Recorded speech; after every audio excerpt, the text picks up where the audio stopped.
Hello all, Shri विश्व गुरु clinic में आप सभी का स्वागत है। वर्षा ऋतु यानी कि बारिश के सीजन में जो वात प्रकोपित होता है, वात उभर के आता है और भिन्न बीमारी कर देता है। इसी के साथ में पित्त भी शरीर में इकट्ठा होने लगता है। इसीलिए तब जब ठंडी हवा बहती है वो शरीर को सहन हो जाती है, पर इसके बाद में जब शरद ऋतु शुरू होता है तब सूर्य की किरणें तेज हो जाती है और शरीर में जो पित्त इकट्ठा हुआ होता है वो अभी उभर के आ जाता है और पित्त की भिन्न बीमारी कर देता है, जैसे कि अम्ल पित्त यानी एसिडिटी, जी में चलना, खट्टी ढकार आना, सिर दर्द होना आदि।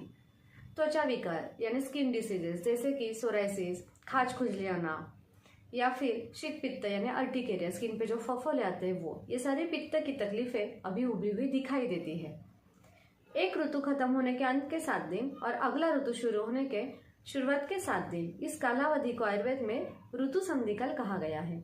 कोई भी तकलीफें ऋतु संधिकाल में बढ़ी हुई दिखाई देती है, इसीलिए आयुर्वेद में ऋतुचर्या भी कही गई है। यानी कि एक ऋतु में जो आचरण खान पान बताया हुआ है वो हमें धीरे धीरे छोड़ना चाहिए और अगले ऋतु का जो खान पान आचरण जो भी बताया है वो हमें धीरे धीरे अपनाना चाहिए। आइए जानते हैं शरद ऋतुचर्या। जब हमें भूख लगती है तब मधुर यानी मीठा, थोड़ा सा कड़वा, हजम होने में हल्का यानी लघु ऐसा आहार लेना चाहिए। जो नॉनवेज खाते हैं वो बकरे का या खरगोश का मांस ले सकते हैं। आहार में षष्ठी शारिक चावल, गेहूं, जौ ये इस्तेमाल करें। इसके साथ ही आप सुगंध जो होता है वो पित्त की इम्पोर्टेंट ट्रीटमेंट है। इसके लिए जाई चमेली जो है उसके अत्तर आप लगा सकते हैं, या महिलाएं जो उसका गजरा बना के बालों में डाल सकते हैं, उसका सुगंध भी ले सकते हैं। रात में चंदा की शीतलता में थोड़ी देर आप टहल सकते हैं या बैठ सकते हैं। ये पित्त को कंट्रोल करने के लिए कड़वे घी जो है वो पेट से लेने चाहिए और पंचकर्म के जो विरेचन और रक्तमोक्षण ये जरूर हमें करने चाहिए, जिससे कि पित्त जो है वो कंट्रोल में रहेगा, खून भी अच्छा रहेगा। एक हेल्थ ड्रिंक जो है वो आप घर पे जरूर बना सकते हैं। 2 चम्मच धान की खीर यानी पफ जो होते हैं, 2 चम्मच काले मनुक का बीज निकाले हुए, इसमें आप 1 खजूर बीज निकाल के डालें और कमल के 1-2 पेटल्स डालें और गुलाब के 1-2 पेटल्स डालें। इसमें आधा ग्लास गर्म पानी डालें और आधे घंटे के लिए भिगो के रख दें। आधे घंटे बाद इसे मसल ले, छान ले और इसमें खड़ी शक्कर का 1 टुकड़ा डाल के पी ले। इससे खून अच्छा रहेगा और पित्त भी कंट्रोल में रहेगा। कुछ चीजें जो है वो आप शरद ऋतु में अवॉइड करें, जैसे कि दही।